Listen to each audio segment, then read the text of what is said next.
Hi everybody, welcome to the EduFriends Afrikaans reading course. This is book 8 of phase 4. The title is Lente, which in English means spring. In English we would say, spring flowers are beautiful. And in Afrikaans, lenteblomme is mooi. Lenteblomme is mooi.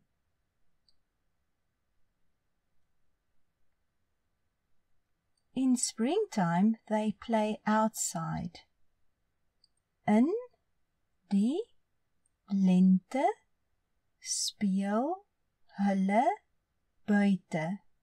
In die lente speel hulle buite.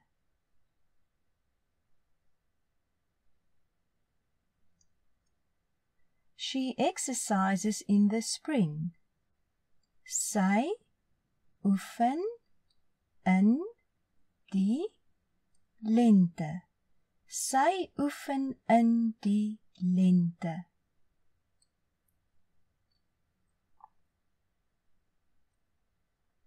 Trees bud in the spring.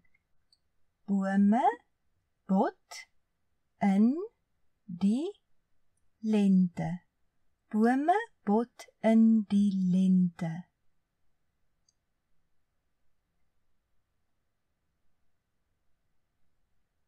She is merry in the spring. Sy is vrolik in die lente. Sy is vrolik in die lente.